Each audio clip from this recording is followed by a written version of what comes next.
I will start with the basics as in the introduction, and then we will solve some problems, and then I'll just tell you all ways wherein you can come to know which example is spinel and which example is inverse spinel. Okay, now spinels are basically your compounds Ab2O4. Okay, so the ones wherein the molecular formula is Ab2O4, those compounds, they are termed as spinels. Fine. So there are two types. We have the normal spinels and we have the inverse spinels. Okay, now in normal spinels what happens is that A2 plus, okay, that is a divalent cation, is present in the tetrahedral voids, and the trivalent, that is B3 plus, these cations are present in the octahedral voids, and then we have O4. Okay, so all the A plus 2 are present in the tetrahedral voids and all the B3 plus are present in the octahedral voids. Okay, and then we have O4. Fine. So AB2, so all the A's are present in tetrahedral, all the B's are present in octahedral, okay, and balanced by the charge. Fine.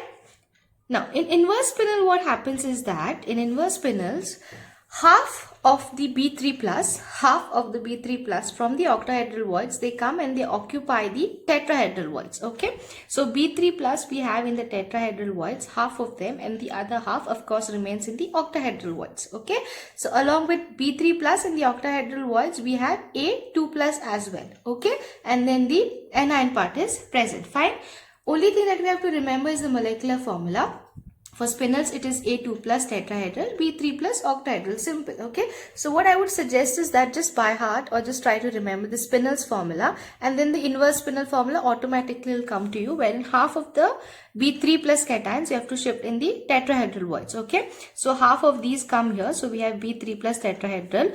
The other half remains in the octahedral. So B3 plus octahedral. So whatever voids is present, because B3 plus has left, that is filled by A2 plus. Okay, so these two formulas you have to know. In examination, some examples will be given to us wherein we have to identify whether they are spinels or they are inverse spinels. Okay, so how do we do it? First, I'll just tell you all the actual method, like how it is usually solved, and then we will come to some shortcuts. Okay, now consider this example given to us, which is an example of nickel ferrite. Okay, nickel ferrite.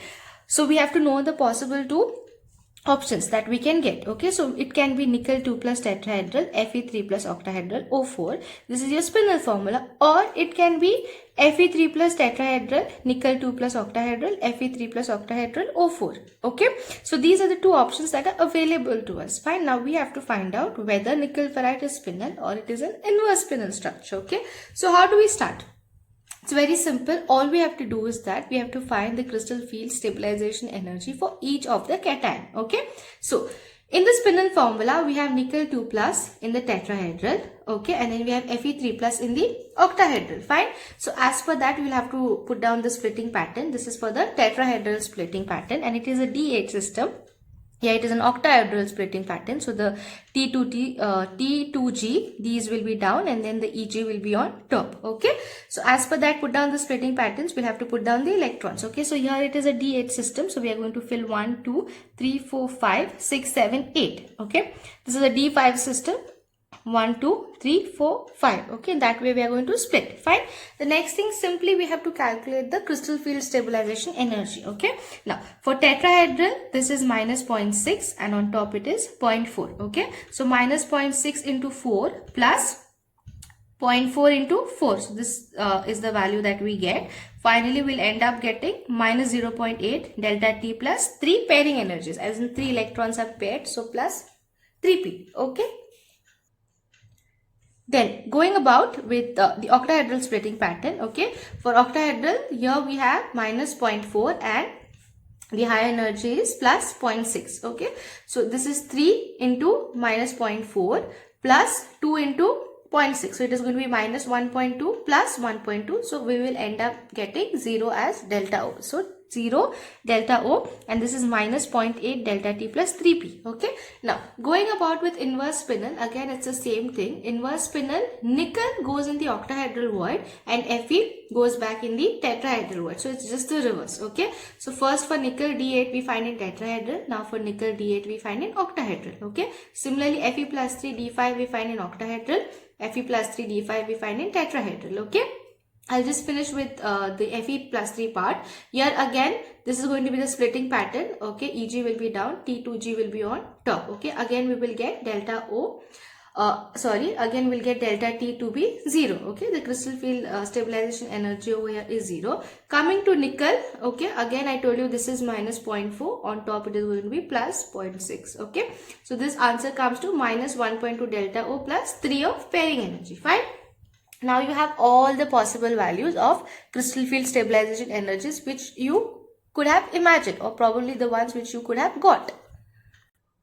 So how do you actually find out whether your structure is spinel or inverse spinel? It is very simple. You only have to relate the crystal field stabilization energies of the two metals in the octahedral voids. Okay, I'll repeat. You only have to relate the crystal field stabilization energy values of the two different metals in the octahedral voids. Okay, actually tetrahedral voids is of no importance to us, but I wanted to show you how we get the 4 values and how it is solved and everything. Okay, from examination point of view, you have to only sit down and solve both the metals given for octahedral splitting. That's it. Okay, so nickel 2 plus in octahedral, Fe 3 plus in octahedral, the one which is giving us a higher value. Okay, the one which is giving us a higher value, and this is without considering the negative sign. Okay, the one which is giving us the higher value, that particular structure is going to be preferred. Okay, so here we have two values, minus 1.2 and we have 0. Okay, now that's why I said that you have to ignore the minus sign. Okay, if you consider minus 1.2 and you consider 0, then 0 is of course greater. Okay, but here the considerations are made without taking the minus sign into account. Okay, so of course minus 1.2 delta O is much greater than 0 delta O. Okay, so this particular structure is going to be preferred. So nickel D8 octahedral. So nickel plus 2 in the octahedral is basically in the inverse structure. Okay, so that means nickel ferrite is going to show us an inverse structure. Okay, so this was the overall method of solving. Now I'll just show you all another example. Okay, here also I had solved it for all the 4 values, but again we have to correlate between the octahedral values only. Okay, so Fe3O4, fine. 2 options, spinel or inverse spinel. Okay, and I would suggest that just spend a few seconds, like 30 to 40 seconds, and write down the 2 possible options so that you do not mess it ahead. Okay, so Fe plus 2 tetrahedral, Fe plus 3 octahedral, O4, that is spinel. Inverse spinel will be Fe3 plus tetrahedral, Fe2 plus and Fe3 plus octahedral, O4. Okay, these are the 2 options that we have. Fine. Now this and this was the calculations for tetrahedral. So if you just want to have a look at it, you can have a look at it, but I'm not going to explain it again. Okay, I will directly move to Fe plus 2, that is in the octahedral, and Fe plus 3 in the octahedral voids. Okay, so we'll just correlate between that. Fine. So Fe plus 2 in the octahedral is for inverse, and Fe plus 3 in the octahedral is going to be for your spinel structure. Okay, so again you correlate these 2 values. So here again the crystal field stabilization energy is 0 delta O, and over here what do we have? We have minus 0.4. Okay, minus 0.4 delta O plus 1 of pairing. That means inverse spinel, or the structure wherein Fe plus 2 is in the octahedral void, that is going to be preferred. Okay, that means Fe3O4 is going to show us an inverse spinel structure. I hope you all understood this particular type of method. So how do you go about in the examination? First, write down the 2 possible options given to you. Just find out the crystal field stabilization energy of both the metals. Either they can be similar metals or they can be different metals, but then they are going to have a different oxidation state, plus 2 and plus 3 in the octahedral crystal field stabilization energy. So that you have to find out and just correlate. The one which is higher, that particular structure is going to be preferred. I'll just solve another example with you all. So another example, I thought I'll solve it in the video itself. So we will just consider Mn3O4. Okay, we will consider Mn3O4. Now I have 2 possible options. I can have Mn2 plus in the tetrahedral and Mn3 plus in the octahedral. Okay, along with that I will have my O4. Fine, so this is my spinel structure. Yeah, okay. Then I'll have Mn3 plus in the tetrahedral. I'll have Mn2 plus and Mn3 plus. Both of these I'll have in octahedral. Okay, and then O4. This is my inverse spinel. Okay, yeah. I hope you all are understanding.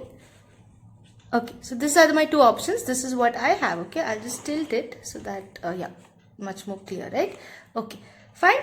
Now what do I have to do? Direct method. I have to just find the octahedral stabilization energy for Mn 2 plus and for Mn 3 plus. Okay, both. So if it is 2 plus, then it is going to be inverse spinel. If it is this, then it is going to be spinel. Okay, now Mn2 plus is a D5 system. So how will my splitting pattern be? 1, 2, 3, 4, 5. So of course I'll have 0 delta O. Okay, it's going to split as minus 1.2 and plus 1.2. So it is going to be 0. Okay, here I'll have a D4 system.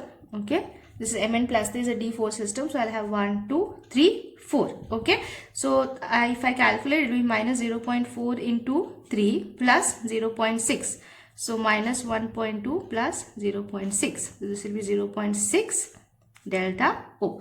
Minus 0.6 delta O. So now I know which one is greater. This is it. This is the calculation that you have to do even when you're answering your exam. Okay, very simple. I have 0 delta O and I have 0.6 delta O. So this is greater. Okay, since this is greater, that means my spinel structure will be preferred. Okay, my Mn3 plus is greater, that's why my spinel structure is going to be the one that Mn3O4 is going to show. Okay, so with this I would like to conclude my video. I do not really want to extend it much. Okay, it is a very simple technique. Initially I wanted to explain you all how the solving is usually done, how the metals are present, but this is the technique that you all can follow in the exam, and it roughly takes around 1 minute. Okay, since I was talking, filming, that's why it looks a bit lengthy, but if you just sit it and do it in the examination, it'll roughly take you 1 or 2 minutes. Okay, maximum 3 minutes, but not more than that. And that is only if you all know the formulas, you know the splitting patterns and all of that. Okay, so every year there is a question you know, in GATE exam from spinels. So I hope that I was able to help you all. In case I did, then please consider subscribing to my channel and also like this video, and you can also share this video amongst other students who all are in need of some type of explanation on spinels, inverse spinels, or something that is similar. Until then, thank you so much for watching.